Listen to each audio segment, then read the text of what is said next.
सूरदास एक नेत्रहीन कवि और भक्ति काल के प्रमुख संत थे, जिनकी भक्ति भरी कविताएं भगवान कृष्ण को समर्पित हैं। यहाँ वर्णित सूरदास के पद का संकलन उनकी रचना सूर सागर से लिया गया है। मुख दधि लेप किए, शोभित कर नवनीत लिए, घुटुरुनी चलत रेणु तन मुंडित, मुख दधि लेप किए। चारु कपोल लोल लोचन, गोरोचन तिलक दिए, लट लट कनी मनुमत्त मधुप, गन मादक मधुही पिए। कठुला कंठ वज्र केहरी, नख राजत रुचिर हिए। धन्य सूर एकौ पल, यह सुख का सतकल्प जिए। सूरदास जी भगवान की बाल लीला का वर्णन करते हुए कहते हैं, मुंह में दूध का लेप किए हुए हैं, वह घुटने के बल चल रहे हैं। उनके शरीर पर मिट्टी लगी हुई है। बाल कृष्ण के हाथों में मक्खन लगा हुआ है। गाल बहुत सुंदर हैं। बाल कृष्ण की आंखें हिल रही हैं और उनके माथे पर तिलक है। सूरदास जी कहते हैं कि यदि श्री कृष्ण का बाल रूप एक क्षण के लिए भी देख लिया जाए तो जीवन बन जाता है। प्रभु मोरे ओजुगन, चित्त न धरऊ, समदर्शी है नाम तुम्हारो, सोई पार करऊ। इक लोहा पूजा मैं राखत, इक घर बधीक परऊ। सो दुविधा पारस नहीं जानत, कंचन करत खरऊ। इक नदिया इक नार कहावत, मैलो नीर भरऊ। जब मिलेगो तब इक बरन है वहीं, गंगा नाम परो। तन माया जीव ब्रह्म कहावत, सूर सो मिलिक बिगरो। के इनको निर्धार कीजिए, के प्रण जात टरऊ। सूरदास जी भगवान से प्रार्थना करते हुए कहते हैं, आप मेरे अवगुणों को मत देखिए। एक लोहे को मूर्ति के रूप में पूजा घर में रखा जाता है और दूसरे लोहे को जानवरों को मारने के हथियार के रूप में बूचड़ खाने में रखा जाता है। पारस पवित्र और अपवित्र, पत्थर इन दो प्रकार के लोहे के बीच कोई भेद नहीं करता है। यह उन्हें स्पर्श से असली सोना बनाता है।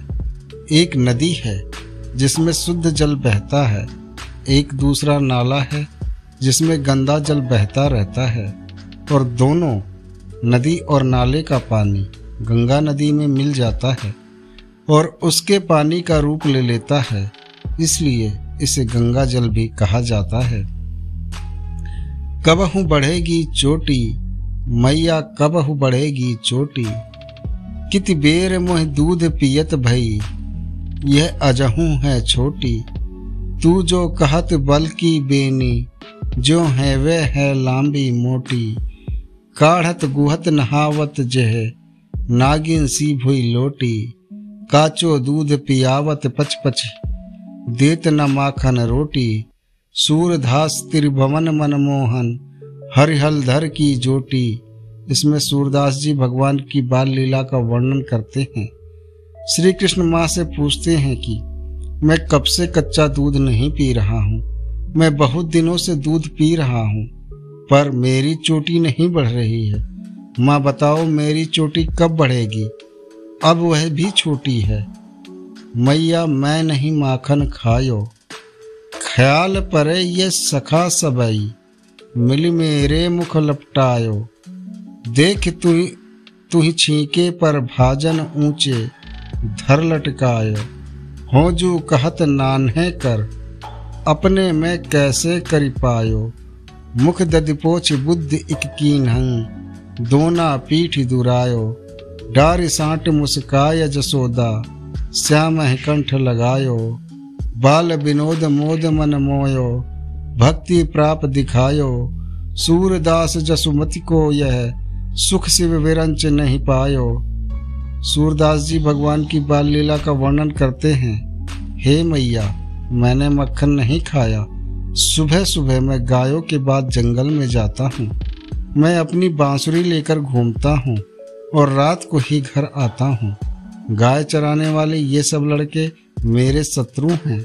वे बलपूर्वक मेरे मुख पर मक्खन लगाते हैं।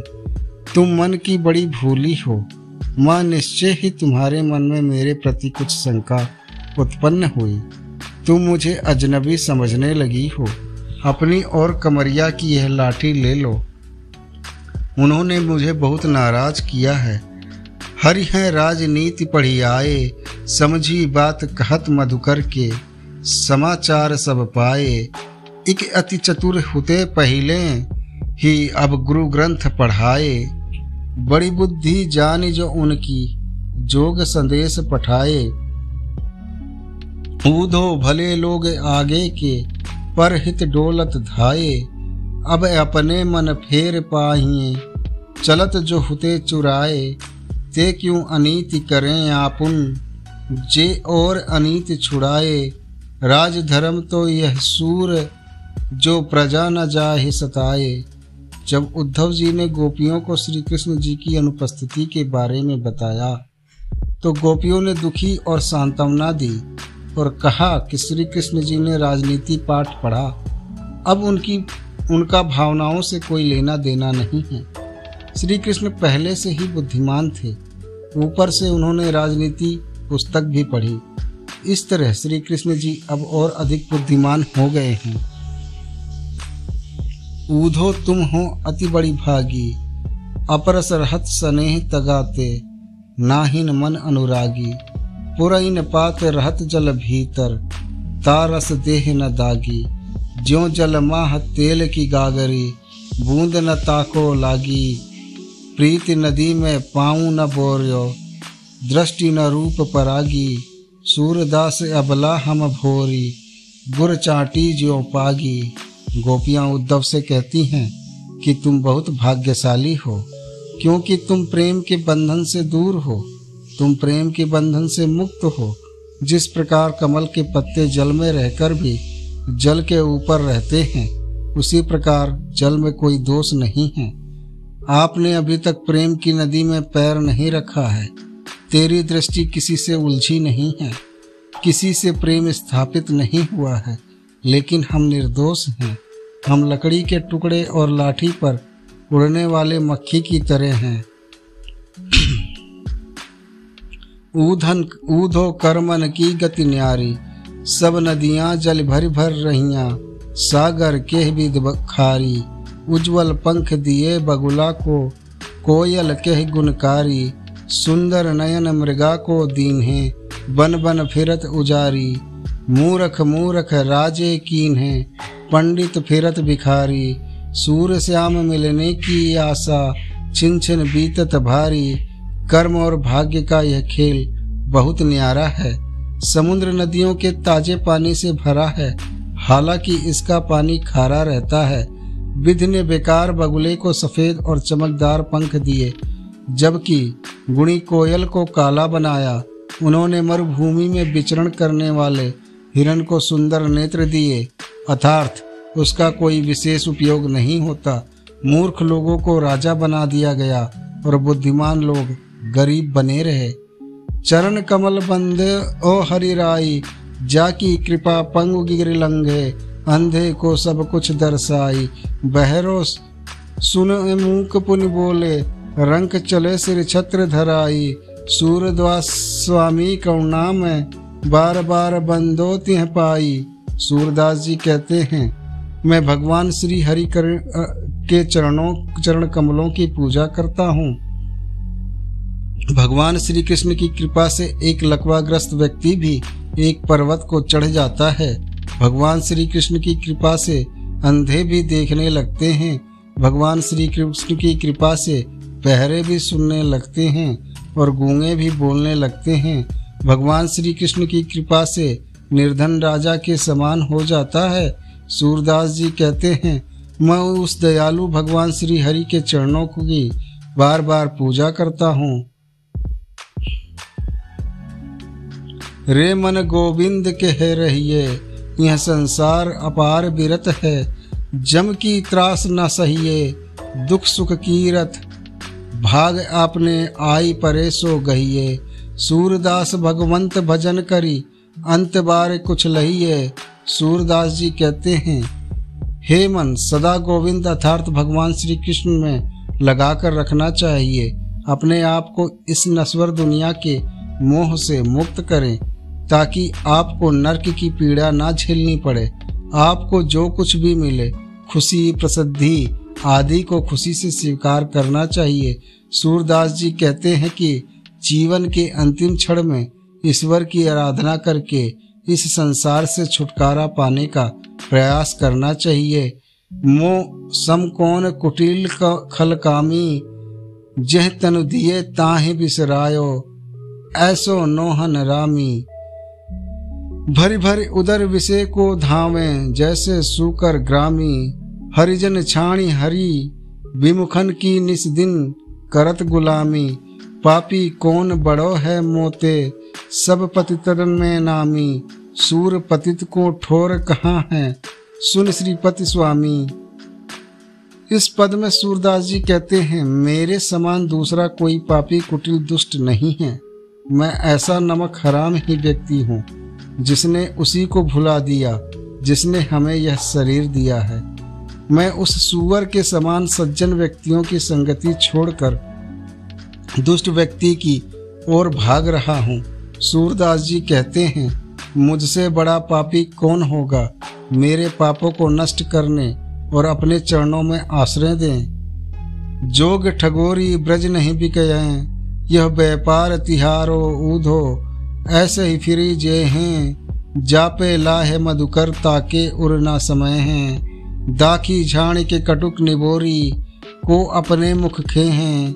मूरी के पातन के कहना, को मुक्ता हाल दे हैं। सूरदास प्रभु गुण ही छाणी के, को निर्गुण निर्बे हैं। गोपियाँ कहती हैं, उद्धव आपकी मोहने वाली ठग विद्या ब्रज में नहीं चलेगी। आप जो सौदा लाया है वह हमें पसंद नहीं आया है। उद्धव आप ही बताना, मीठे गुड़ को खाने वाला नीम की निबोरी कौन खाएगा। सूरदास जी कहते हैं कि ससगुण साकार ईश्वर को छोड़कर निराकार ईश्वर को कौन सुनेगा। मेरो मन अनंत कहाँ सुख पावे, जैसे उड़ी जहाज को पंछी फिर जहाज पे आवे। कमल नयन की को छाड़ी महातम, और देव को ध्यावे। परम गंग को छाड़ी पियासो, दुर्मत कूप खनावे। जिह मधुकर अम्बुज रस चाख्यो, क्यों करील फल खा भावे। सूरदास प्रभु काम धेनु तजी, छेरी कौन दुहावे। सूरदास जी कहते हैं कि मेरे मन को कहीं और किसी की पूजा करने से सुख नहीं मिलता। जैसे अनंत समुद्र में एक जहाज पर रहने वाला एक पक्षी घूमता है और जहाज पर ही लौट आता है। आत्मा ईश्वर का अंश है, उसका विश्राम स्थान केवल ईश्वर है। उसे सच्चा सुख और शांति कहीं और नहीं मिल सकती। कमल नयन भगवान कृष्ण को छोड़कर मन किसी और देवता का ध्यान नहीं करता है। जैसे मूर्ख गंगा जी के पवित्र जल को छोड़कर कुआं खोदता है, वह माया जाल जिसने कमल के रस का स्वाद चखा है वह करेले का रस कहाँ पसंद करेगा। कामधेनु गाय उपलब्ध होने पर बकरी का दूध दुहेगा। सुदामा गृह को गमन कियो, प्रगट विप्र को कछु न जनायो। मन में बहुत दियो, वह चीर कुचील बह विधि, मोह को कहाँ भयो। धरे कहाँ जायतिए आगे, भरी भर लेत हियो। सो संतोष मानि मन मन ही मन, आदर बहुत लियो। सूरदास किन करनी बिन, को पतियाय बियो। सुदामा कृष्ण जी से मिलकर अपने घर को वापस जाते हैं। भगवान ने सुदामा के सामने कुछ भी नहीं दिया, लेकिन उसके मन को बहुत कुछ दिया। सुदामा जी सोचते हैं, मेरे पास वही कपड़े, खाना और वही किस्मत है। मैं अपनी पत्नी को क्या दिखाऊंगा जिसे पाकर मेरी पत्नी प्रसन्न हो। सुदामा जी सोचते हैं, मन में एक ही संतोष है कि उन्होंने बहुत सम्मान दिया। यह सत्य है कि कर्म के बिना कुछ भी प्राप्त नहीं होता।